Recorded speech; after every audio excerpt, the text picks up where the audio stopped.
St Thomas More Forum, and I am sure those of us in the wider community seek out voices from the world of sport who can elevate us all above what we see in the media, and in particular, we seek out leaders who are prepared to speak out on his or her faith and beliefs. This is not to say there are not very many worthy role models in sport, and there are many. But what we do know is that there are very few who are prepared to accept invitations to speak publicly on their views and experiences from a Christian perspective. So we are particularly grateful that there is one such role model, and we have him here tonight, Nick Farr-Jones. In the world of rugby, Nick represented Australia for 10 consecutive years. He captained the Wallabies for 5 of those years, including leading the country in 1991 to rugby's holy grail, the Rugby World Cup. In 1992, Nick became a member of the Order of Australia for his services to the game of rugby.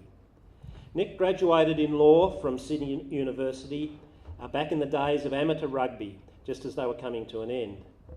He worked in the law while playing for Australia. And shortly after his sporting retirement, he left the legal profession and pursued a career in investment banking and worked in France and then later returned to Australia. Nick left the banking world in 2008 and has taken up non-executive directorships of companies largely involved in the resource sector. In 2009, he joined the Taurus Resource Fund, which specialises in investing in the mining and resource sector. He's a former senator of the University of Sydney, a former director of the NRMA, previously been a councillor of the City of Sydney and a patron of the Children's Leukaemia and Cancer Foundation. He is currently a director of the Wesley Mission.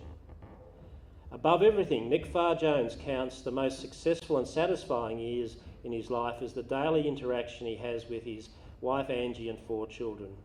His family and faith are integral factors in his life.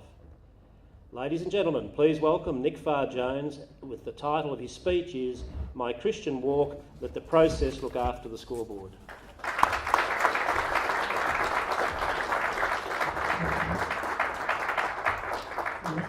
Thank you, Bill. Thank you for those kind words. Father Julian and guests, thank you for the warm welcome. And Bill, can I say to you up front, thank you for all your interaction and regular email exchanges and bringing me in on runway 1 as I called you 10 kilometres out of Canberra and said, where on earth am I going? Where is Woden? And you had to race down when I parked outside the hospital and bring me in on runway 1. So thank you for that. And it's nice to finally be here and just share a little bit about my walk and my I suppose my Christian life and my faith. I don't get many opportunities over sort of, I'm 20 years retired now, and having been privileged to pull on the gold jersey, build out my anthem for 10 years. I suppose for 30 years I've been, accepting a lot of invitations to go around the country and, speak at community rugby clubs and sporting clubs and schools. You go to schools these days and they probably, like many of you, saying Nick Farr who? So you realise you're a long time washed up and a long time retired. But occasionally I do get the opportunities and invitations to speak at churches as well, which I enjoy doing. I do, as Bill said, enjoy sharing my faith, and I just see there's opportunities, I suppose, of planting seeds. The Bible talks about planting seeds and others can water. The Bible talks about the various gifts that you have, and Father Julian, I'm not a preacher, but I do like just sharing my actual walk, the roller coaster ride that has been over, I suppose, 33 years that I've been a Christian, and just sharing what I go after and what have you. And that's when Bill called me and said, Nick, we'd like to have a title. I thought, well, gee, what on earth is my title going to be? And I wanted to couple it with, I suppose, things that I learned from sport and rugby, because that might be a little bit of interest going back onto some of those things. In the way I've tried to use some of those things to help me in business, but tonight I'll talk a bit more about my faith and my maturing as a Christian. The one thing that Paul, who wrote 2/3 of the New Testament, spoke about, he was constantly amazing Christian life. When he was called on that road to Damascus and called to create and set up the early church. And he was just so passionate about it, but he always talked about it. I kept got a lot of encouragement from Paul's words, never having got to the sort of attain the goal that he went to, apart from right towards the end of his life, when he said, I've run the race and I've run the true race. And I get a lot of encouragement from that because I see your Christian walk and your spiritual life and your faith walk as being one of maturing and slowly going after becoming what the Bible talks about, being more Christ-like. But I suppose before I get into some of that, I probably should just give you a thumbnail sketch of my background, where I came from, my journey to pulling on that gold jersey. It wasn't a traditional one. I mean, these days, these kids are recognised as superstars at school, and they're picked by the Australian Rugby High Performance Unit, and they're nurtured, and they see rugby test matches at the age of 8, 9, 10, and they're destined to go down that rugby route. And my life wasn't quite like that. My journey to pulling on the gold jersey. I grew up in the Sutherland Shire, so Gymea was where I had my first 15 years, and then later Cronulla. My dad's a pharmacist, mum was a physio, but I'm one of 3 boys. My girls are 22 and 20, my boys are 17 and 13. I mean, I think about growing up in the Shire and how different it is to my kids, just one generation. They get their compulsory laptop computers about the age of 12 or 13, spend 2, 3, 4 hours on these damn things, drives us all to drink.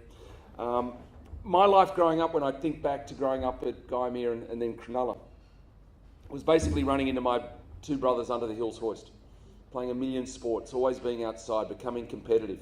One of the sports we loved, and I'll go back to the hotel tonight and I'll switch on the British Open. Dad introduced us to golf at a young age. We swam, we ran, we played tennis, we golfed, we played cricket in the summer. Soccer was my game in the winter down in the Shire. I loved soccer. Indelibly printed on my mind as a young fella is mum putting you to bed at 8 o'clock, on a Wembley Cup final night. Make sure you wake me up at midnight. I loved those games. I still remember when that Sunderland, I think they were, that second division team, won the Holy Grail, the Wembley final, and so that was my life growing up. Being very competitive with my brothers, playing a million sports outside. At the age of 12 or 13, my parents put a straw hat on my head, sent me off to a school at Stanmore called Newington College. I remember turning up for the first winter training when the cricket bats were put down, and I suppose it was late April, early May or something, and I said, well, where are the round balls? They said, we don't play with round balls at this place. We play with this egg-shaped ball. I said, is there a position for me? They said, yeah, it's an inclusive game. There's a position for everyone in rugby. I think it's one of the great aspects of rugby. It really is an inclusive game. And I said, well, where do I go? And they said, oh, it's easy. You're the littlest guy. You'll be a scrum half. And they threw me a number 9 jersey that first training session. I remember seeing steel studs for the first time that afternoon. And so with great fear and trepidation, I asked Mr. Woosnam, who was my geography teacher, my first rugby coach, I said, what happens if someone treads on you with those things? 20 test matches against the All Blacks later, you quickly find out what happens when someone treads on you with those things. But it was interesting because I'll never forget that day, and to the young guys from rugby. Mr. Woosnam can see I was pretty scared of running into these big guys and being tackled, and the collisions that occurred in rugby, which I'd never had in soccer. Mr. Woosnam, I'll never forget, he said to me that day, he said, don't worry, Nick. He said, I can see you're a bit nervous about this game. He said, there's 8 guys who play in front of you. They're called forwards. He said to me that day, their principal role in rugby is to protect you, to look after you. So I grew up playing this game thinking these 8 guys in front of me were there to protect me. Guys, I don't know how many of you watched the Lions series. The British Lions have just been out.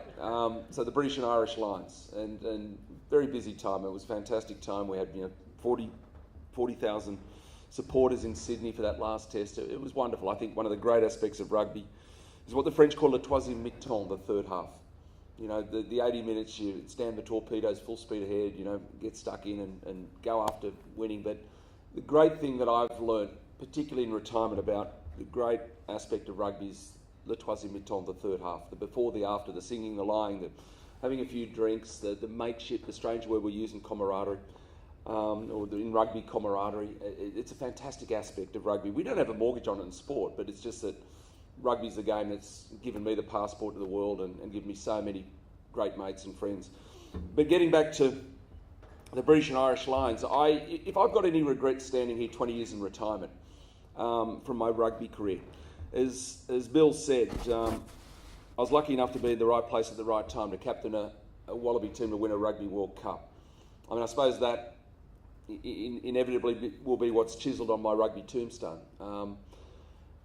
But if I've got any regrets from the 10 years that I played, I mean, I was lucky enough in the World Cups to get it. You know, they come around every 4 years. I was part of the Wallabies that played the inaugural World Cup in '87 when New Zealand won. Daylight came second. We got knocked out by the French in an amazing game at Concord Oval. You know, lead changed 5 or 6 times in the second half. But it was bitterly disappointing. But I got a second roll of the dice. You know, we went to the UK in '91 and we prevailed. But if I've got any regrets, it's that we didn't 24 years ago. I mean, the British and Irish Lions only come to our shores every 12 years. So 24 years ago, I led our guys, and we didn't beat the bastards. And that is a regret. I mean, I move on. Don't get me wrong. I chair. It's just that when they come out and people remind me.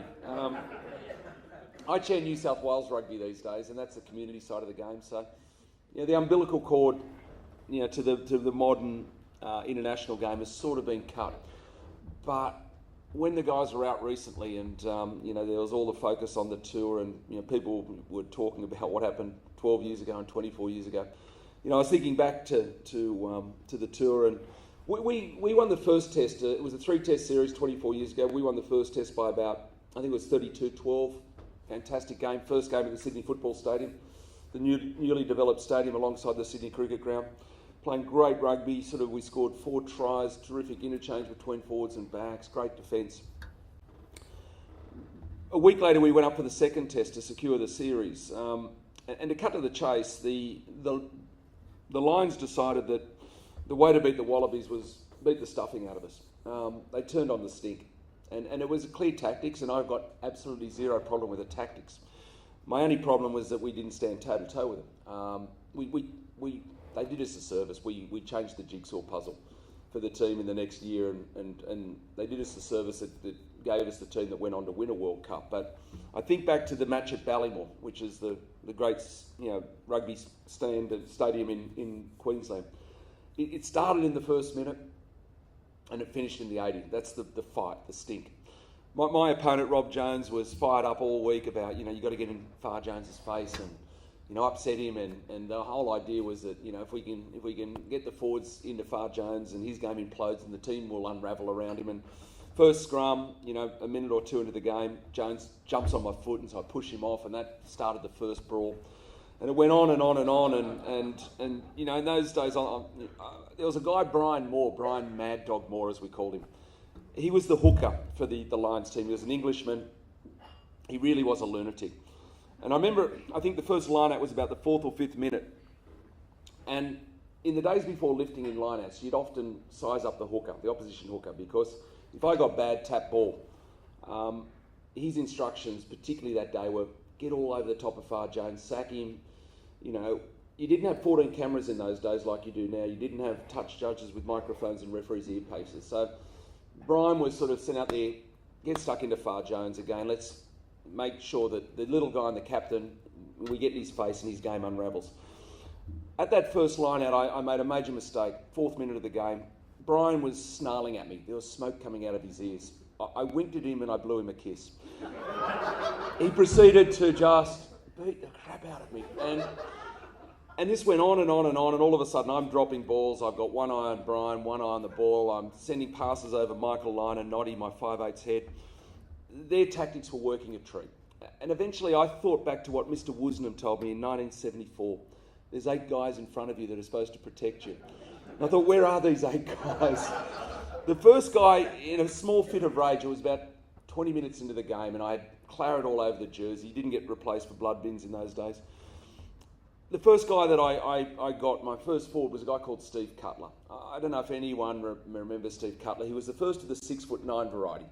Alan Jones, our coach, who came in '84, wanted to dominate in the middle of the line-out, so Cuts was picked as the guy to dominate in the middle of the line-out.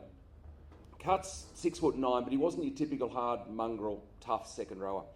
He was playing his opponents that day were two bobbies, a guy called Paul Ackford and Wade Dooley. They were two policemen, two bobbies from Britain, and they were tough and hard, and Cuts wasn't quite like that. He went to my university, Sydney University. Cuts became a professor. He got his PhD writing his 40,000-word thesis without a word of a lie. The topic was the breeding pattern of the ewe.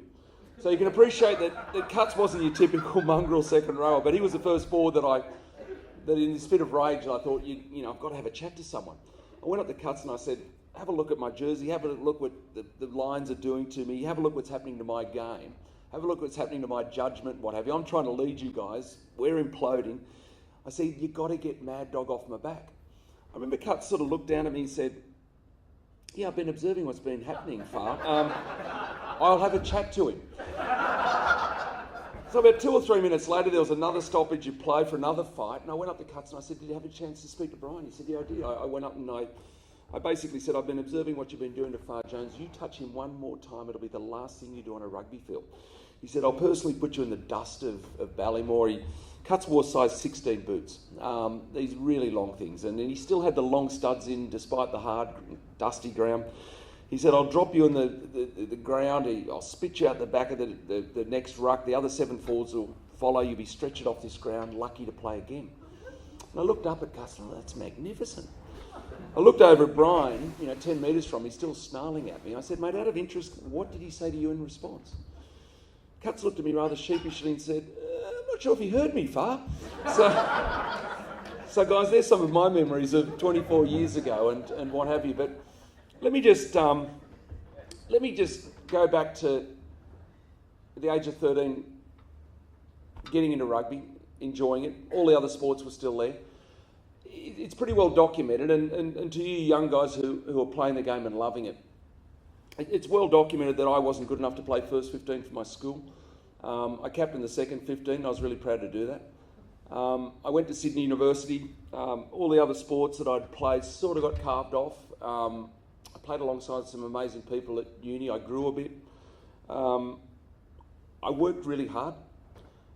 There was one thing. I mean, the best players that I played with in the Wallabies, the guys like Tim Horan, David Campese, Michael Linus, Simon Poitevin, John Eales, absolutely one common denominator. Yes, they were extremely gifted people from a rugby and a sporting sense, but there was one common denominator, was that those guys always worked hardest. They didn't want to die wondering how good they can be. And in a way, I suppose that kid that wasn't good enough to play first 15, that went to his first rugby test in 1983, the year before I pulled on the jersey. So I saw my first rugby test, Sydney Cricket Ground, when the Wallabies played Argentina. So I didn't have that normal sort of road to being an Australian rugby player. But I really wanted to squeeze the lemon and get all the drops out in my rugby career. And I suppose that 10 years that I had, I can look back and say, yeah, I've got no regrets apart from the lines. But it was fundamentally really important. And I went on to out of the blue, I suppose, be selected to captain the Wallabies in 1988. Alan Jones coached us for 4 years. We had a bit of a disastrous year in 87. Jones got sacked. Bob Dwyer came into the team to captain the Wallabies, to coach the Wallabies. And I remember I was overseas at the time when I got a phone call from my mother-in-law, of all people, to say, I was just listening to the radio and you've been named as the captain of the Wallabies. And well, that's strange. I mean, I would have thought that Bob would have at least, given me a call and say, would you be interested in the role? But in amateur rugby, it just didn't happen like that. And had I given a moment's thought to captaining the Wallabies, I reckon I would have thought my cab was parked about 7th or 8th in the rank. And so out of the blue, I'm captaining the Wallabies. And I mention that because when I talk about the theme or the topic that I gave Bill a few months ago, and I'll link it to my Christian walk, there's a million things that go into individually and collectively creating a world-class sporting team. I talked about the blood, sweat and tears, the hard work, the not wanting to die wondering. I can talk about a million things that go into team and getting the best out of people, and again individually and collectively.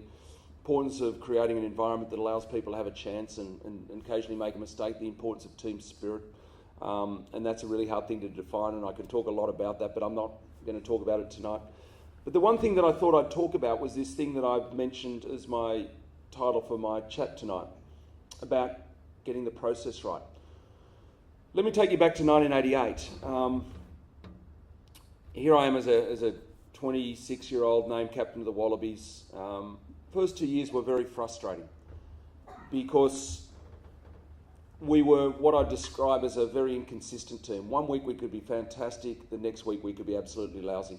We played a series against the All Blacks in 1988. We had one great game in Queensland at Ballymore, 2 lousy matches at Concord Oval in Sydney. Hugely inconsistent performance. I talked about 89 briefly. We beat them by 20 points in that first test, got bashed up in Queensland, lost by 7. The deciding test, whoever wins the match wins the series. We led by a few points with a few minutes to go. People always remember it as the day David Campese made the huge blunder. He got the ball behind our line. The obvious thing to do was to kick it out on the field or put it down. We have a 22. We defend the next few minutes. We win the match. We win the series. Campo was a guy who was never going to die wondering if he could beat the tackle. And he set up upfield and he threw a pass that Greg Martin, our fullback, wasn't expecting. The ball was dropped. The rest is history. They scored a try. People crucified Campo, the press particularly. And I remember as a young captain, about 3 or 4 days after, as the crescendo grew, that you cannot pick Campese again. He's just too much of a liability. I wrote an open letter to the papers and I said, look, put this in your paper if you want. It was in defence of David. I couldn't bear seeing this as a young captain, this guy who I'd played with for many years. I basically said, look, Campo, you made a mistake on the weekend, but I'm sure you'll learn from it. But it didn't cost us the game because we had 79 other minutes in which to win that game. And I went on to finish the open letter by saying, Campo, if I was selecting the Wallabies tomorrow, you'd be the first player I'd select. He was just such a brilliant guy. I just loved playing with Campo. We had a great empathy on the field. I had a great ear for his call. And I went on to say that, Campo, you'd be the first guy I'd select, most importantly, without shackles. Had you picked Campese that thou shalt kick out on the full in your 22, you would have destroyed the essence of the guy. He was all about just doing brilliant things, walking the tightrope. I think it's really fantastic, particularly when people in life, in all aspects of life, walk the tightrope, chance their arm. I think as Christians, often we get scared to talk about our faith and to open up and to plant seeds in people's lives. We don't take chances. We're not risky. I was asking Father Julian today, how are you going to grow your church? And some interesting ideas. I just think we've got to be more innovative, more creative.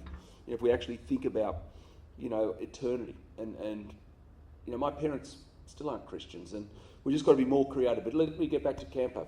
I said, David, I'd pick you, the first player, but without shackles, because you would have destroyed the essence of the guy.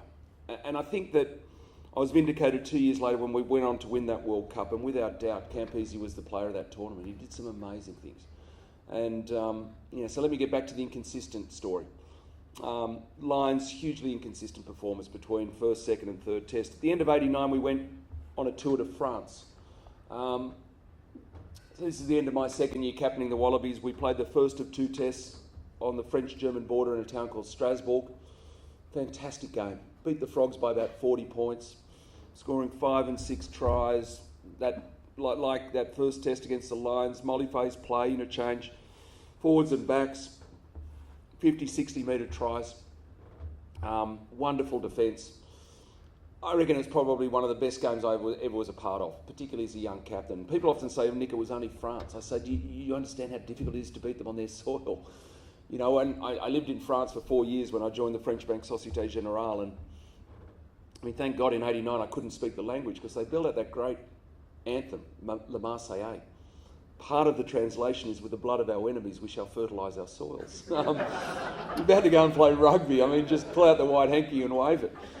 But if I could digress for a moment, because having lived in France for 4 years, when I arrived in Paris with my young family in 95, I about 2 or 3 months into our stay, I got a phone call from a guy who, in very broken English, explained to me that he was the president of a famous French rugby club in the Dordogne region, sort of north of Toulouse, east of Bordeaux, a town called Brive, wonderful part of France, the Périgord. He said, Nick, you know, if we hear you've come to live in France for a few years, he said, if you can help our team, if you can send faxes about the way you Anglo-Saxons do things, the combinations you use, and couple it with our Gaelic ways, and if you can occasionally come down to the region and meet our team and come to trainings occasionally. He said, if you can do that, there's a use of a beautiful chateau for your family. So I thought, it's a guy who played amateur rugby for all his life. I thought, that sounds interesting. But my first phone call was to my great mate, Peter Fitzsimons. Fitzy had a bad falling out with Alan in 84, didn't come away on my first major tour, which became known as the Grand Slam Tour. Fitz knew however long Jones would coach the Wallabies, he wouldn't be a Wallaby. So he thought, bugger that, disappeared. Spent 5 years in Europe, 1 year playing rugby in Italy, then 4 years for this great club called Brive. And I said, Fitz, the offer's this, if I can come down occasionally, send stuff, use of a shadow. I'll never forget, Pete said, Nick, you will love the people, you will love the region. It's what they call France, France profonde, deep France. He said, you can seriously take news to this part of France that Marie Antoinette has passed away. You know, it is really lost, it's quite lost, he said. And our boy who was born in 96 in France, I mean, he's got two godparents from this region, Mama Poul and Papa Poul, we call them, Madame Celeste and Monsieur Celeste, magnificent people, they're now in their 90s. Mama Poul was the lady who was the matriarch of this little town where we had the place, Donzenac, 10 kilometres north of Brive. She owned the local beautiful restaurant and cafe, and also had the little local hotel. Magnificent people, and really, really special. But Fitz said, Nick, he said, listen, I've got to tell you before you accept it, because there's going to be something that's really going to frustrate you about France and taking on this role with the team, even though it's very much a part-time thing. He said, you've captained me for university for New South Wales and Australia. He said, I know the sort of person you are. I've got to explain to you that there's a thing in France that is alive and well. It's called l'esprit de clocher. I said, Fitz, what on earth does that mean? He said, it translates to the spirit of the church bells. I said, take me through that. He said, it basically means that in France, when you can hear your church bells of your hometown ringing in your ear, you are forbidden to lose. You have to defend your land. He said, it conversely means that when you go away from your hometown and the opposition have l'esprit de clocher, you can roll over and die. And I said, well, how did it work in reality? He said, I'll never forget 1987. We, the Brive team, we went down to Toulon, tough, hard, nasty port town on the Mediterranean. He said, we turned up at the stadium, they were biting, scratching, punching and kicking, and that was just the hot dog vendors when we turned up. He said they bashed us and belted us, and they won 76 points to 0. And I'll never forget, Fitz said, Nick, if truth be known, we were lucky to get to 0. But the point of the story, guys, and it's a very true story, was that 3 months later, Toulon came up from the Mediterranean, up into the heartland of France, up into Brive-la-Gaillarde. Brive, the brave as they became known, they were very strong in the resistance during the World War. And he said, Fitz said, we could hear our church bells ringing in our ears. He said, the great Brive captain, the French number 8, Jean-Luc Joinel, garnered the boys under the arch of the old part of town.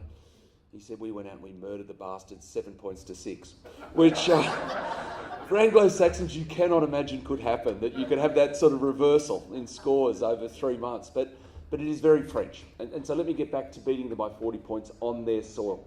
When they had their church bells ring in their ears, it was a fantastic afternoon for us.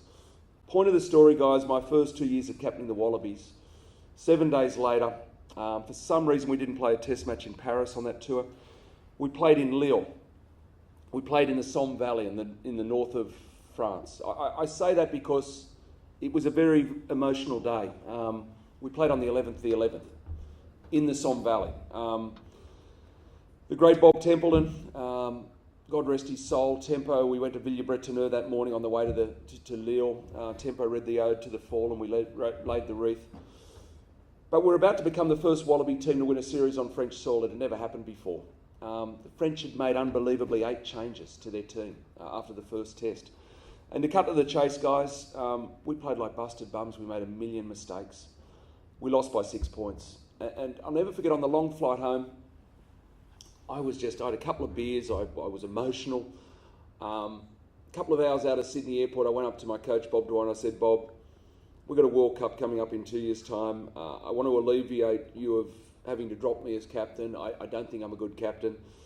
Find yourself another captain. I'll probably be lucky to sort of be selected to play scrum half next year, and Bob said, Nick, don't do anything stupid when we get home if you've got a camera in your face or a microphone in your mouth. He said, look, how about we agree to this? The four of us go away. We have a weekend away. We went to the Gold Coast. So Michael Liner, my vice captain, Tempo, Bob, myself, we went away to try and work out why we were so inconsistent, why we could be so great one week and so hopeless a week later. And we went away, we pulled corks out of red wine bottles, we looked at videos, we specially analysed on that Lille match what went wrong. You might think that we were just too complacent. We talked about that. Did we just expect the victory to happen? You know, the French had made 8 changes. We beat them by 40 points 7 days before. We were really keen to become this first Wallaby team to win a French soil. At the end of the weekend away, what we actually decided was quite the opposite of being complacent. The problem was we were too desperate to win. Every time we got the ball, we wanted to get the scoreboard moving. We were what we called scoreboard focused. You know, when I watched the juniors play, I was out, watching my young lad play. We call it white line fever, us parents. You know, the kids, all of a sudden, they see the line close and they just want to get the ball over the line, and they lose all structure and they lose all composure. And we were like that at Lille. Every time we got the ball, we were desperate to get the scoreboard moving. It meant we made a million mistakes. We handed the game to the French. And we decided at the end of that weekend away in the Gold Coast, let's try and change the culture of the Wallabies to a team that wasn't scoreboard focused, but what we call process driven. So what is process in rugby? I mean, the young kid who got the number 9 jersey at the age of 13, as a scrum half, it's everything about my game. I mean, it's the bread and butter, which is my passing, my kicking, my short side game, my defence, my organisation of the guys around me, the forwards to defend. And it's very much my lateral vision, because I often get first use of possession and my judgment's really critical. And so the more confident I am, the greater my lateral vision is, the more I take in things. And hopefully 9 times out of my 10, my judgment's good. So it's all aspects of my game. Do it as well as I possibly can, minimise the errors, trust the 14 guys around me to do their job. And at the end of the 80 minutes, as difficult as it might be when you're playing a World Cup final, but then look up and see what the scoreboard tells you. And of course it goes way beyond the 80 minutes. It's everything you do in preparation, it's everything you do on and off the paddock. Did we change the culture overnight? No, we didn't. It probably took us 6 or 9 months to do it. But the last 25 tests that I played in the gold jersey in the early 90s, we won 22 of them. Including that World Cup, we became a hugely consistent team. That week in, week out, the scoreboard looked after itself. You know, it's a little bit like, it's a bit like when I was, working out what your particular role is as a young lawyer. I'll never forget, I think it was 1985 when I first started in the mid-sized Sydney legal firm. First day I went into the senior partner's office. I'd known him for a little while because my grandfather had been a partner at the firm for 40 years. Knocked on Mr. Holden's door. I went into Mr. Holden's office. I said, Mr. Holden, my first day, thank you for employing me. Can I just ask a couple of questions? My first question, I'll never forget it. I said, Mr. Holden, you know me a little bit. What sort of law do you reckon I'd be good at? Do you reckon I'd be good litigant, property, commercial, maybe family lawyer? What do you reckon? I'll never forget his answer. He said, Nick, don't worry about the sort of law. He said, work out what sort of person you are. So there's finders, minders, binders and grinders. And guys, I've lived off that for my sort of 30 years as a lawyer, as an international banker. When I went to Paris and couldn't speak the language and didn't understand the culture and hadn't studied commerce or economics, cracks in the ceiling getting wider at sort of 2 or 3 in the morning with a young family, getting out of my comfort zone. Had to go back to a couple of things I learned about, hard work, but also what can I do really well? And if I surround myself with other people that have other characteristics, together as a team of people, then maybe we can have that scoreboard look after itself. And so, your particular role within a team, the process is really critical. I'm going to go back tonight and as I said, watch the British Open. How many times as a young golfer would I get to the sort of 13th, 14th hole and I'd look at the scorecard. I think I'm going to break 80 for the first time. Take the chook home to the missus. As soon as I think about the breaking of the 80, you're lucky 4 holes later to break 90 because you get that process-driven sort of person. I think about that young lawyer sort of fudging the numbers at the end of June, the end of the financial year, just to make budget. So I go back in Mr. Holden's office for my annual review and he'd say things like, well done, my good and faithful servant, because you've made budget, I've decided to increase it by 20% the next year. I'd spend the first month or 2 of the new financial year thinking, how on earth am I going to do it? Eventually you've got to work out it's a process. You account for every 6 minutes of your day, they're called timesheets. I suppose the final thing on this process thing, back in 2005 it was, I was invited to go over to Auckland, the third test between the British Lions and the All Blacks, by the great Sir Anthony O'Reilly of Irish and British Lions and Heinz fame. And at the end of the match, who should come into our box but arguably New Zealand's greatest man, for me anyway, Sir Edmund Hillary. And I went up and I said, "Oh, sir, look, you know, just rapt to meet you, and I'd read a couple of biographies about you, and, you know, we had a couple of beers and talked about the game, and just as he was about to leave, you know, it was getting quite late at night, and he was about to leave, I said, "Sir, do you mind if I ask you a question about what happened 51 years ago, as it was back in 2005? He said, "No, not at all." I said, I've read those biographies, and I've always wondered, when you were going up the mountain the first time, I said, did you ever look up and think, I'm not going to get there? And he said, "Nick, believe it or not, I never ever looked up." He said, had I looked up and seen the enormity of the challenge, I suspect there's a very good chance I wouldn't get there. But what I knew I could do because of my training, my commitment, my discipline, my passion, the people I'd assembled around me, if I kept on throwing my left foot after my right, I knew I'd get there. And to me, that's the whole thing about process. And it revolutionised and transformed my rugby team. This whole thing about getting the process right. What's my job in the team? Getting the process right, letting the scoreboard look after itself. So let me just talk very briefly now about my Christian life and using things that I learned from a rugby field in business. I talked a little bit about in law. I talked a little bit about in banking. I'm in resources. So I can do some things, the finder and the minder, but I need the binders and the grinders, and I need also the guys who have got skills that I don't have in my work now. So I need the geologists, I need the engineers, I need the metallurgists, guys who understand the stuff that I don't, and all the risks that we're trying to analyse. But let me get to my Christian walk. I had a fantastic upbringing in the Shire, and my parents, as I said to the guys on my table, sacrificed enormously for me and my two brothers. It wasn't for mum and dad and their sacrifice, there's no way I would have had the chance to do some of the things that I've had in life. One thing I didn't have, though, was any semblance of a church life. It's interesting, we talk about living in Christian towns and cities and communities and country and going to Christian schools like mine was. But at the age of 17, I didn't really have any understanding of the gospel of Jesus Christ. I hadn't been a churchgoer, our family didn't go to church. And I was 17 years of age down at Cronulla, breaking the law because I was underage drinking, having a couple of beers down at the Cronulla Leagues Club with a good mate of mine from the area. It was a Sunday. We went up to Caringbah and we thought we'd have a quick pizza dinner. There were a couple of beautiful ladies at the table alongside us, and they were having a coffee. It so happened that they just left church, Caringbah Baptist Church. I know God moves or works in mysterious ways because these girls were very attractive, and I got talking to them and found out that they'd just come for a coffee after church, and I was pretty keen to see them again. And so the deal was that if you want to see us again, we'll see you at church next Sunday. So sure enough, I turned up at church next Sunday. And it was interesting because it's when I became a Christian. It didn't happen overnight, again, as it's a process. I mean, I think, when I go to church tomorrow, everyone in my church, we go to a non-denominational church, but everyone basically became a Christian because someone invited them along. Now, some of you may have just grown up in Catholic families and Christian families, and church was always a part of your life, and it still is a part of your life. But for me, someone invited me along, and I started to hear the gospel, and I started to, sort of see these people who, sort of didn't know me, but showed that agape love that the Bible talks about, non-conditional love.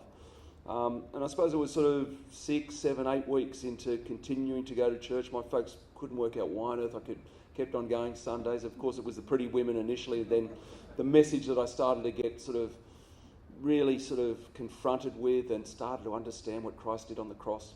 The amazing thing of the exchange and what it was all about. And so I became a Christian. And as I sort of said at the beginning, one thing that I know, and most of you would know, that the one thing you'll never read in the Bible is that you become a Christian and all of a sudden the red carpet is rolled out in front of you. It's not an easy life. It's not an easy walk. There's enormous challenges when you put your hand up for Christ, and in this highly pressured, very busy world, there's enormous challenges. And so since that time back in in 1977. I suppose I'd quickly define my Christian life a little bit like my rugby life. There's been fantastic weeks, fantastic months, fantastic years where God and Christ and the Spirit has used me to be a blessing on people. I've been lucky enough, as Bill said, to be on the board of Wesley Mission for over a decade. But just times when I've been able to impact people, and that's the way I see my Christian walk and trying to mature. I want to be able to be used by God to touch people, to be the hands and feet of Christ here in a hurting world, and to reach out to people about eternity and how critical that is to understand, what the cross was all about. And so there's been great times, but a bit like my rugby days, there's also some lousy times. There's some years when the branch wasn't connected to the vine, as the Bible puts it, and I wasn't effective and I wasn't used. As I said at the beginning, I get greatly encouraged by the words and the writings of Paul that never felt that he'd attained anything, that kept on going after being more Christ-like. And so at the age of 51, it's what I go out after, and sort of, I suppose, to link my talk about how important process was in transforming the Wallaby team that I captained and was a part of. I see very much the whole aspect of maturing as a Christian and being able to be used by God as getting the process right as well. Arguably my favourite verse in the New Testament is in Matthew. Seek first the kingdom of God and his righteousness, and then these things shall be added unto you. And there's a process to maturing as a Christian. I talked about the blood, sweat and tears in rugby and the hard work, and how important that was. What I call the Gucci factor: long after the price is forgotten, the quality remains. I'm 20 years into retirement, but I don't remember the pain. I remember when I was training and playing and how difficult and hard it was, and I was a middle distance runner and a swimmer, so I didn't mind the hard work. But I'm 20 years into retirement, and it's exactly that. Long after the price is forgotten, I've forgotten the price. Quality still remains, and I think that's a theme that I'd like to have in my Christian life. I mean, to mature as a Christian, it's just not turning up at church, 5:30, I think it is for you guys tomorrow. It's actually going after things of Christ. It's getting into the Word. It's meditating. It's one of the reasons I said to Bill, forget the flights down here tonight. I went to Cowra last week to do a rugby lunch for just the local rugby club, and again they wanted to fly me to Bathurst, and then I said, look, I'm really happy to do the 4 hours of driving up and the 4 hours back, because it gives me a great opportunity to get my pastor's tapes and series tapes and just listen to, at Cowra it was 7 hours of listening to my pastor, because in a really busy life you just don't get that. And so just to link my rugby experience to my Christian experience, trying to use what I learned from the sporting aspects into other areas of my life, I do know that it's not just saying I want to be a blessing and I want to mature and I want to be used by God and I want to see what happened in the Acts of the Apostles manifest these days, when amazing miracles happen. There is actually a process to being used by God. Get the small things right. Be trusted by the Lord with the small things, and He'll give you the big stuff. And so I do. I spoke to Father Julian before, and I mean the parable of the sower. I often see my life and how busy it is. The seed that was planted in good soil, and the tree sprung up. But then the busyness of life and the distractions and the lusts of riches and what have you strangled, the seed. And often I see my life like that, and sometimes I have to go back and so what is the process about maturing? And it is getting up early. It is in the middle of winter. It gets uncomfortable, and getting into the Word and meditating and praying and listening to the tapes and getting into it, and then maybe the scoreboard will look after itself. I want to check out of here. I won't check out like Paul, I can assure you of that, but I want to check out sort of having run the race and having been able to touch other people. So I've gone on for way too long, but it's been really nice to be here just to give you a little bit of a thumbnail sketch of my life, of my opportunities that I've had in life, the blessings I've had in life, the importance of my Christian walk. Got a fantastic Christian wife who's just been a real blessing to me. My kids have got to work it all out for themselves. Yes, they've come to church regularly as young kids growing up, but we all know that today is the day of salvation, and they've got to work it out for themselves, and we don't pressure them. But I do want to be used by God as I go on in life. I do want to be able to be used just to touch people and hopefully be a blessing in the communities that I mix in. So guys, that's a little bit about me, and I look forward to answering some questions. But again, thank you very much for the invitation. It's been great to meet a lot of you. Cheers.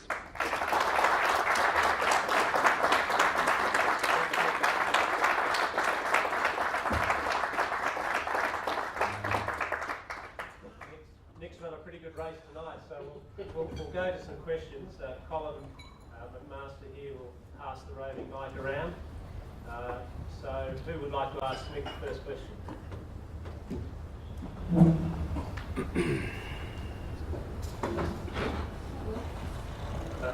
Rennie's down the front. Oh, sorry, Michael Flynn.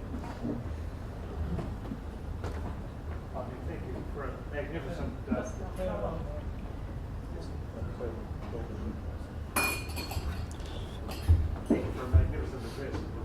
Just speak up, because I don't think it's working. So. Give it a shot. In your talk, you mentioned the word eternity, and I think back to John Ridley, who talked to at St Barnabas's in Broadway to Albert Space, and then wrote eternity in chalk around Sydney. And I was just thinking, if you were going to try to get the voters in the next election thinking about eternity, what is it within the teachings of Jesus Christ that you would think that they ought to be reflecting upon that would help them to see where they might find some examples of the Christian approach to decision making and to political leadership? Yeah, look, I suppose it's teachings of Christ. I mean, one thing that is very clear in the New Testament that and it's a difficult thing to say, but if you're a believer, if you're a Christian, the Bible is very clear about there's only one way to eternity, and that's a relationship with Christ. Yeah, it's hard. Like my great mate Fitzsimons, he's an atheist, and it's very hard to sort of say to people, well, I mean, they're obviously saying, well, what happens to someone who grows up, in a different country who never hears the message of Christ? I mean, that's the great commission, isn't it? That you've got to get out and you've got to speak to people about Christ and you've got to plant seeds and what have you. And so it is difficult. But if you're a believer, if you've got a relationship with Jesus, I mean, it's very clear that there's, Christ mentioned it many times, that there's only one way to a relationship with God and for reconciliation, and it's what Christ did on the cross, and you believe it and you utter it and you believe it in your heart.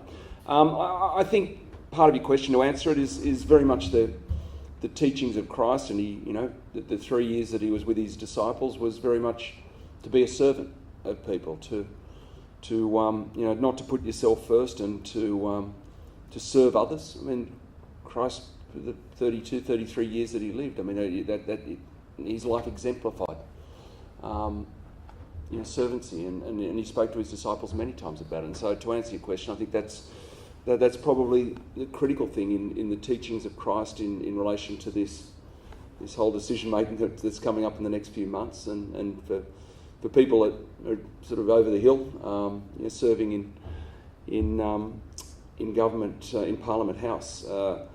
I mean, I dabbled in politics. I wouldn't really call it politics, and it wasn't because I wanted to go into the council of the City of Sydney. It's just that I'm not very good at saying no. It sort of exemplifies my life a little bit. But I'm not very good at saying no. And when I came back from France, Catherine Greiner approached me to be her running partner when she wanted to become Lord Mayor. And, I ummed and ahed and avoided her. And eventually she said, I need to know. And I thought, okay, I prayed about it. And I thought, I'll seek out Sir Nicholas Shahady. Great man, fantastic man, Nick. Of course, the husband of our New South Wales Governor, Marie Bashir. And Nick was former Lord Mayor, he was Wallaby captain, he was president of the Australian Rugby Union, chairman of SBS.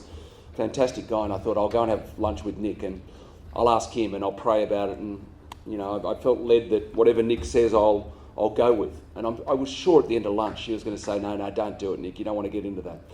He said, yeah, I think you should do it, Nick. And so I got... And he said, when Catherine loses, then you want to run for Lord Mayor next time. And so I had my 4 years in local council. A lot of people, I mean, I've been approached, by our former Prime Minister to take over from Bruce Baird's seat, which is Cook down in my region. I've been approached to take over for Brendan Nelson. I could never go into politics. I went into it because I wasn't very good at saying no, but I wouldn't, there was only 7 councillors of the City of Sydney.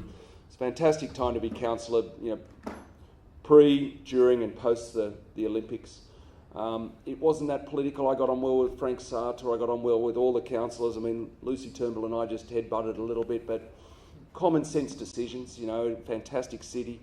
And I really liked it, but in relation to, and you guys being in Canberra, in relation to sort of stepping up and going into politics, really depresses me to see the way these guys behave. It really does, particularly the last couple of years, the last term of government. It gets me down. The inconsistency, the lying, the lack of bipartisan, common sense meetings for the good of people. Just the constant need to attack. It gets me down. I could never ever do it. I love people agreeing on things and working towards a better outcome for everyone. But politics in Australia just doesn't work like that. So, yeah, a few thoughts. Okay, next, Rennie.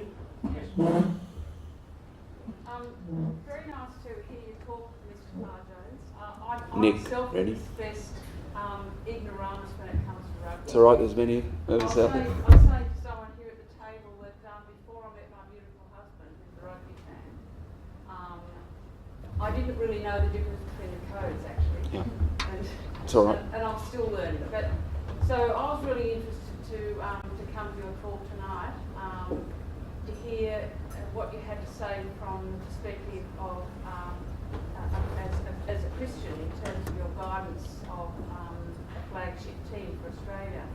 And I really enjoyed hearing you talk about the notion of the process. Like if you work on that, then the scoreboard will take care of itself. And what you said about Sir Edmund Hillary not looking at the sun, I just think that's a remarkable insight. Yeah.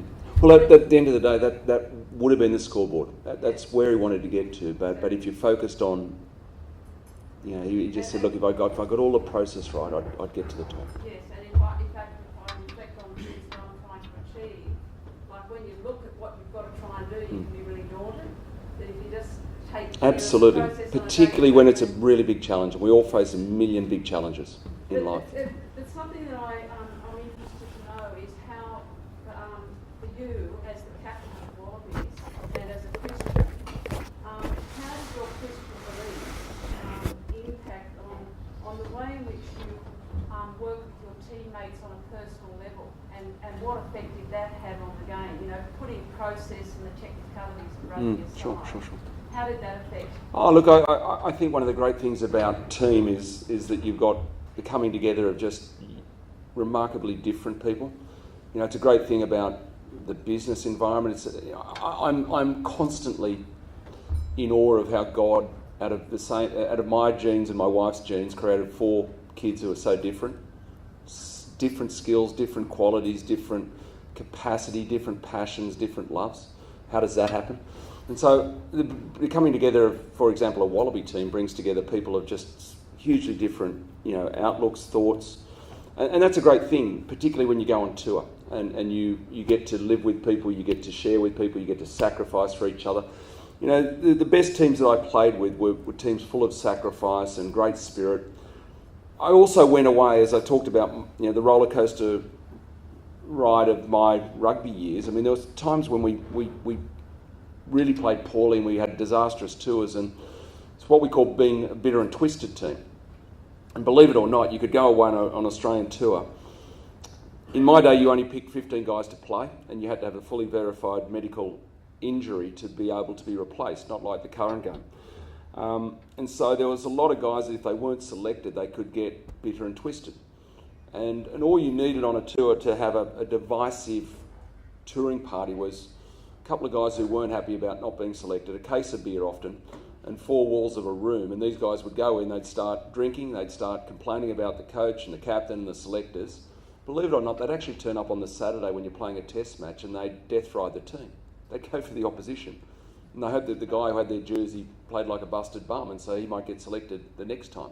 Those teams were always destined to play really poorly. And so, in trying to answer your question, madam, I hope that some of the qualities that I showed and the sacrifice I hope that I made for my team and the spirit that I tried to add to the team was seen as a positive, that just the way you lived your life. You know, it's got to be a natural thing. The way you live your life impacts on other people, and particularly as a captain, that was important. I don't have a white halo around my head. You know, as I said, there's times when there's stuff, you know, that you on tour that you think, gee, I wish I hadn't done that. Guys always knew I was a Christian, and there was a bunch of other Christians, and occasionally we'd do Bible study together and what have you. You know, again, the one thing you don't get as a Christian, one, the red carpet, but two, all of a sudden it doesn't mean you don't stop sinning. I mean, it's a great thing about you can keep on coming to Christ and say, ask for forgiveness with a genuine heart, and just say, look, I'm sorry. And so, you know, there were times when you weren't proud of one or two things that you might have done, or the way you behaved, or the way you got uptight and angry and what have you. But I think that the guys over the years, I mean, I've stayed close to just about everyone. They would have seen the way you lived your life. And hopefully, the really important thing as Christians is the way you live your life. Absolutely. You know, the guys that see that hopefully you're not selfish, that you care for people, you look after people. You know, celebration is great, but one of the great things in rugby as well is closing ranks when someone has a tough day or when a group of people have a tough day. And I think rugby does it really well, and hopefully my team did it really well. You know, we were written up after our 91 victory in the World Cup, and the things that I get greatest pleasure out of was when I occasionally am reminded, or I look back on some of the reports that were written, particularly in the United Kingdom, in that they talked about us being a great bunch of guys, not just a great rugby team, but a great bunch of guys that were accessible to the media, always available, reached out to the people, just a good bunch of guys, and hopefully that's part of the legacy that, you know, as a captain you create a culture along with your coach, that hopefully, you know, sort of leaves a legacy. And it was great too having debates that, you know, with people like Peter Fitzsimons and guys who weren't believers, you know, 2 a.m. in the morning, that last cognac in front of the fire before you went to bed, and having great debates on spiritual things. Yeah. Sporting table over there, Kareem. Hi there, Nick, and sorry, I'm showing my age here. I have to write my notes down on the phone. I'd like to firstly start by thanking the Thomas More School and particularly Bill for having us here this evening. You know, even the short notice was nothing. As soon as I saw there was an opportunity to get some of the boys here to meet Nick Farr-Jones and to hear him speak, it was an absolute no-brainer. And the response of the boys, there was another 15 guys that said, yes please, would like to come, but these are the first 4 cabs off the rank. So it's a wonderful opportunity, and thank you for having us. Nick, it's great to hear you speak. I'm the first 15 coach at Eddie's, and it was really kind of empowering for me to hear you talk about things like the process. For me, I use the word tick box a lot. You know, so I'm always saying to the boys, you know, get these things in a straight line. Make sure you're doing this first, then that. Get all those things right, and things tend to go well. So it was very affirming. My question for you, Nick, is I often find that sometimes when the boys are at the right kind of emotional level, I get some of the very, very, very best performances out of them. Sometimes if there's no real motivation or X, Y, and Z, or, you know, some days it's just a horrible, cold, wet, rainy day and I don't want to go out, I don't get the performance I want. And then on another day, it might just be the smallest thing, but there might be some sort of trigger, something that's happened, and all of a sudden there is a bit of emotion in the room and I get an emotional performance. I'm just wondering, have you ever looked to generate that emotional response from your teams? Yeah, sure. I mean, it's, you know, yeah, sorry. The question is really about getting the team individually and collectively to the right level of emotion to go out and strut your stuff as well as you can. There's days when, without doubt, you're flat, and there's other days where, you know, you're ready to rock and roll and you go out and you perform really well. I would actually call it getting the right arousal level. And every individual's different, and particularly the position you play is different. I mean, the guys in the deep, dark places, the forwards, they've got to get pretty aroused because they're going out into some tough, heavy combat. And so that's why, you know, when I was in France and helping out that team, I mean, the French forwards would go around headbutting walls, you know, before the game. I mean, I'm sort of exaggerating, but they'd really fire up. And forwards have to get themselves into a state that this is going to be, you know, this is going to be hard and it's going to be tough and we've got to be ready to go physically. Whereas for me as scrum half, I had to get myself to an arousal level that, you know, I was really ready to go psychologically, mentally. But if I got overly aroused, then what happened was I'd lose my lateral vision. And all of a sudden your lateral vision comes in here, and so, you know, you get first use of possession, your judgment's critical.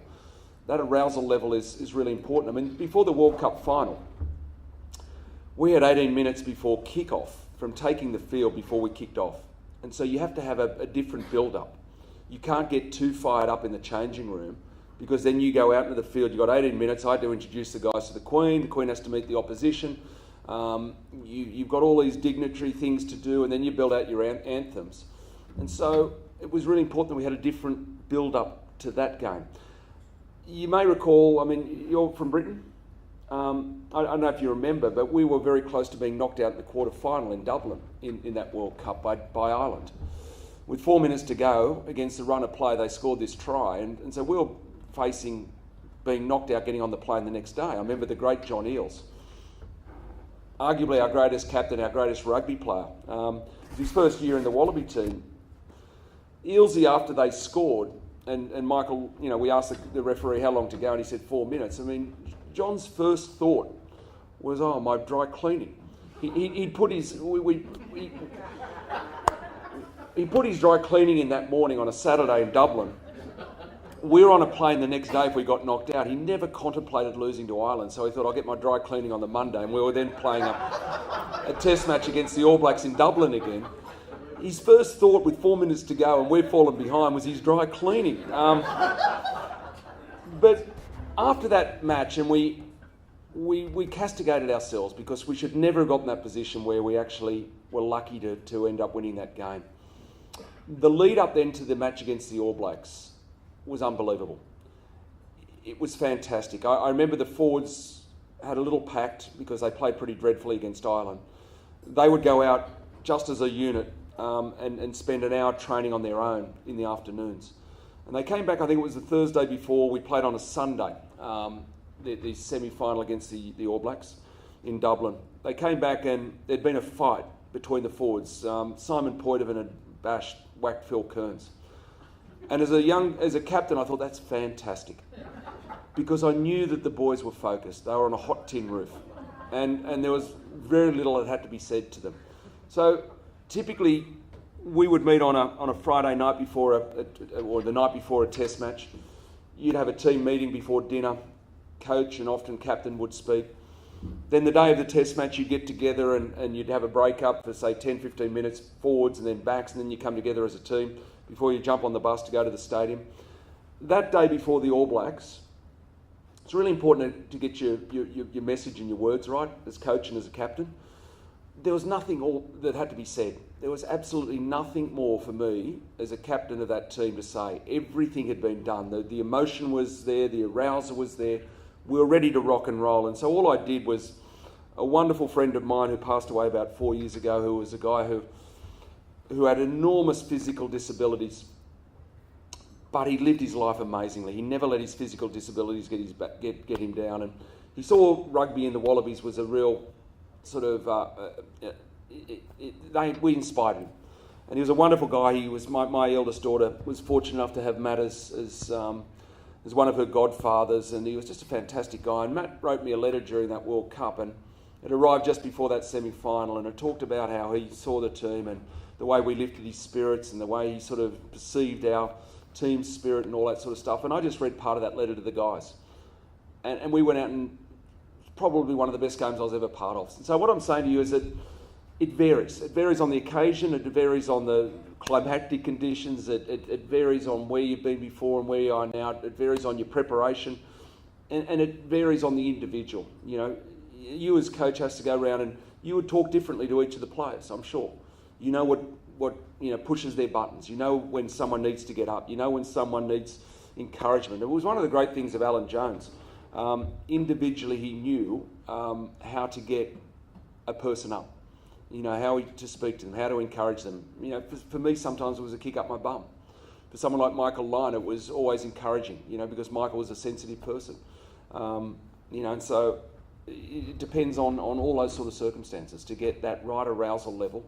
But again, it's a collective and individual thing. It's very much getting a culture within a team.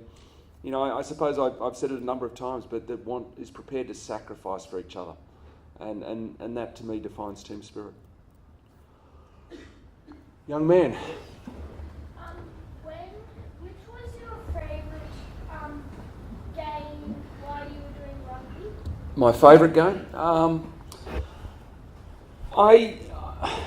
It's a good question. It wasn't the World Cup final because we won that by 12 points to 6 and we didn't play great rugby and we scored one lousy try. You know, when you pull on a gold jersey, you want to score tries from 40, 50, 60 metres out. We got one try in that final, 5 metres from the English line. Phil Kearns, who was our hooker, when Kearnsy came into our team in '89, we quickly called him Lightning because, as with his line-out throwing, it never struck in the same place twice. But he actually got this throw right, and Willie Offahen Gowie brought down the ball, and the boring, rolling maul crashed over the English line, and so it wasn't the World Cup final. It's probably games like in New Zealand, beating the Kiwis on their soil. It was probably that semi-final that I spoke about. It was like that game in Strasbourg, my first test at Twickenham in '84. All great memories. Maybe when South Africa came back into the rugby fold, and you know we got wonderful opportunities to meet people like Nelson Mandela in '92, who'd just been released from prison, and all those fantastic opportunities. And you know, I can still remember going to South Africa. They weren't part of the '91 World Cup because they were still in the isolation period. And Mandela got released in '90.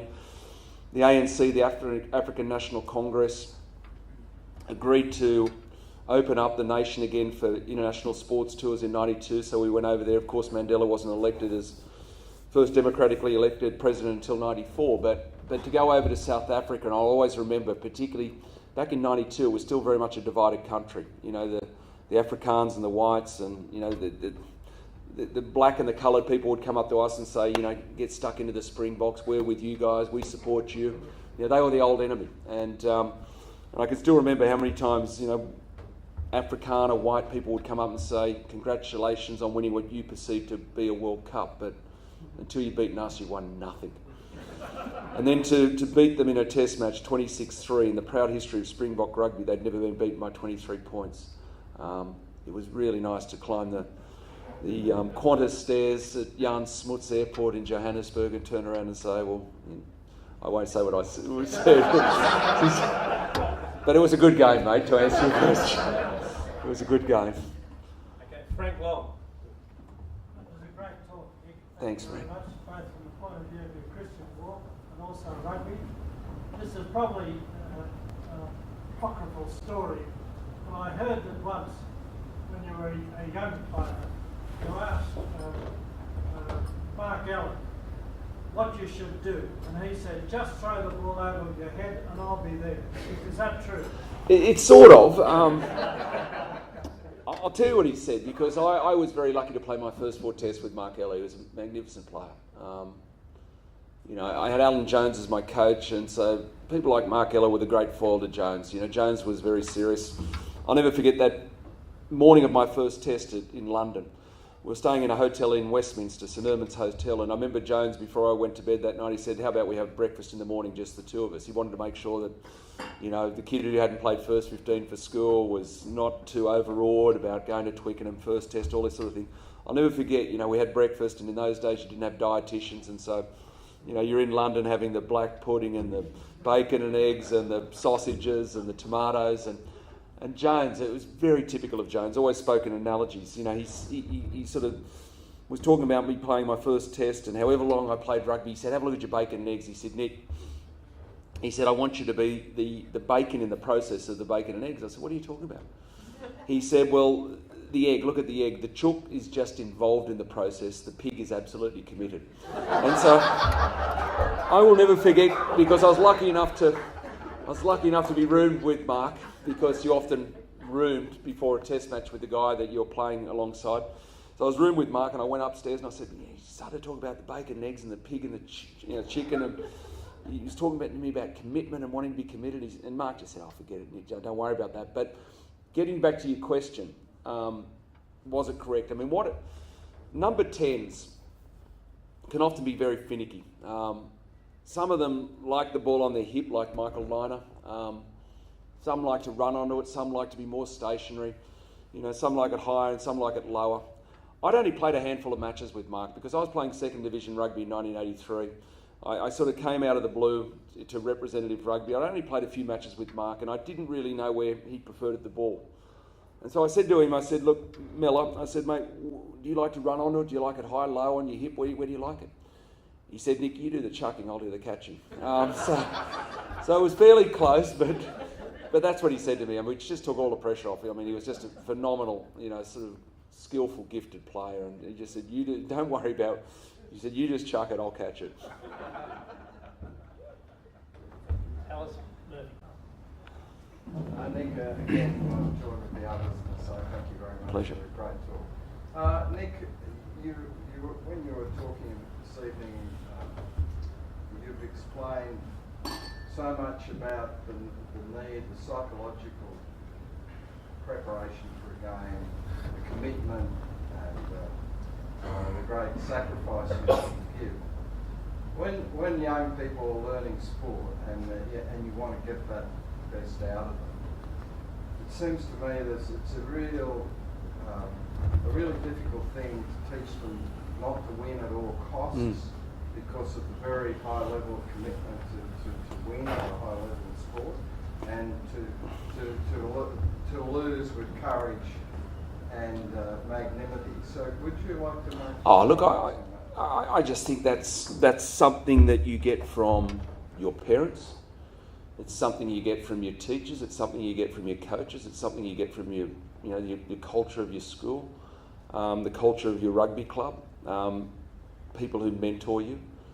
I think it's really important to teach young people. It's winning's important, but it's not all about winning, and it's the way you lose as well. It's the way you close ranks and support people when times are tough. It's not that winning's everything. I think that when I look at some of these what we might call rock stars in sport these days, and that I sometimes just shake my head and think, where are their parents? Where on earth are their parents? I mean, part of the problem is that they've got these parasitic agents that talk them up, that put them as absolutely central to everything, that it's me, not we. I just think that a lot of these young kids are getting really badly advised about what's important, and I think rugby's a social game. That the number one in rugby, the guy who's a bookend of the scrum, is just as important as the Campeses. It's a great game because everyone has to do their job. I know that, I've fed 1 million scrums over the years. If it's going backwards, like it did in that third test against the Lions, I mean, my day in the office is going to be dreadfully hard. Everyone has to do their role, and so I'm a bit of a socialist when it comes to rugby. I don't like the fact that the superstars, good-looking guys who get all the endorsements and score all the tries, they're often the highest-paid guys. I mean, if I was running rugby, everyone would be on the same wage, everyone would be on the same incentives and bonuses and what have you. And so I don't like the fact that you get differentiation between people. But look, I think it comes from all the things I spoke about the importance of doing well and being proud. And I can look back and say I'm really proud of the way that we behaved off the field.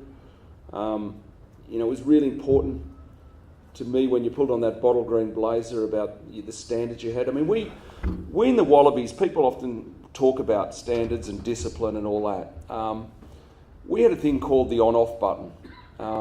It wasn't written in any constitution or chiselled in granite. It was pretty simple that when it's on, when you're preparing to win and then playing for the 80 minutes, do whatever you can to be really well prepared to strut your stuff in the 80 minutes. But make sure that you use the opportunity of rugby touring and meeting people and getting into new environments and new cultures to switch the button on to off, to get out there and have fun and enjoy yourself. The only sort of, again, unwritten rule we had was don't do anything when the button's on off that's going to affect when you've got to flick it back on the next day. Very simple, common sense. And we're really proud of representing the nation on and off the field. I'm not answering your question, but I just think that if you get those cultural values right, then you know how to lose as well. And for young people particularly, it's really important that you become a good winner and a good loser. I mean, as chairman of New South Wales Rugby, I'm often aghast at the behaviour of parents on sidelines.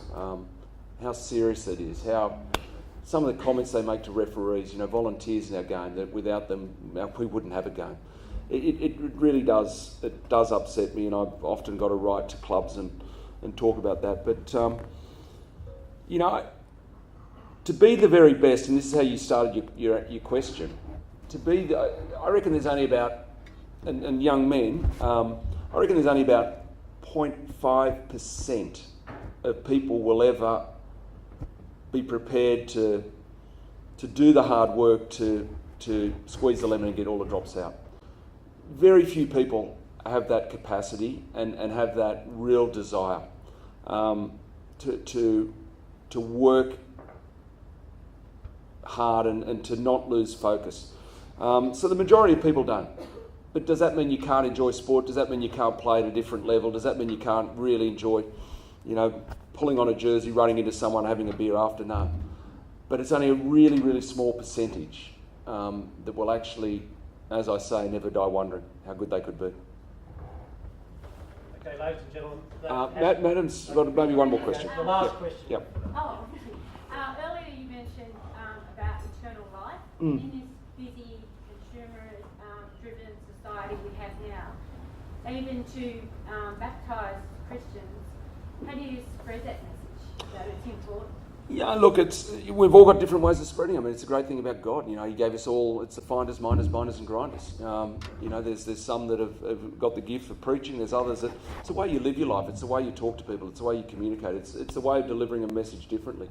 My pastor at my church has been really in our face the last couple of weeks about how important it is. I mean, we, for example, at our church, we've got a very giving church. We fund some Christian guys into the local schools. I mean, the best time, young men, to get a faith and to get salvation, the numbers are well proven at a young age, as a teenager.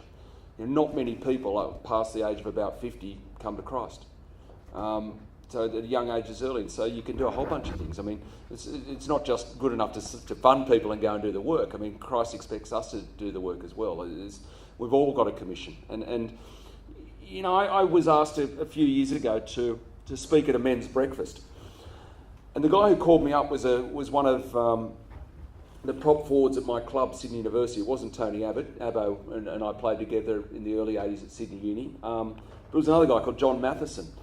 And I remember touring with Matho with Sydney Uni in 82, and he was one of those tough, nasty guys, always sat up the back of the bus, beer swilling. I mean, don't get me wrong, I enjoy a beer and what have you, but Matho was one of these guys who, played hard and went hard and what have you. And he was a guy who a few years ago called me up and said, can I come to a men's breakfast? And I remember after the breakfast, I said, Matho, when did you become a Christian? It was really wrong of me, but I said to him, you'd be the last person I would have thought that would find God in Christ. He said, oh yeah, no, this is what happened and what have you. But the thing that he said to me that I suppose encouraged me, he said, remember that 82 tour that we went on to Europe with Sydney University? He said, I'll always remember you, when we go on those long bus trips, you're always sort of in the middle of the bus, you always had your Bible, and you'd always spend about 20 minutes at least a day with your head in the Bible. He said, I never forgot that. And the reason I say that now is because planting seeds is the way you live your life and the way I would have thought that no one would have taken any example from that, for example. Particularly the guy up the back of the bus, the prop forward. But he remembered it, and he saw what was important to me, and it was just a seed. You know, the Bible talks about planting seeds in people's hearts, and other people come along and water them. And so God expects us to plant seeds in people's lives that he can use. How people respond to them, that's up to them. I mean, God is a democratic God. He allows us to make up our minds and to decide if we're going to accept that for salvation, if we're going to accept what Christ did on the cross. But don't ever think that just planting small seeds in people's lives and talking to them, encouraging them, talking about what's important to you in faith. I mean, that's why when I think, Father Julian, when you said to me you heard my interview on the ABC when I was debating with Fitz and what have you, I really enjoy that opportunity to speak about my Christian life in interviews and what have you, because you never know who's going to hear that and what sort of seeds are planted. So I've got to get off. Thank you for having me, ladies and gentlemen. It's been really good to be here. Cheers.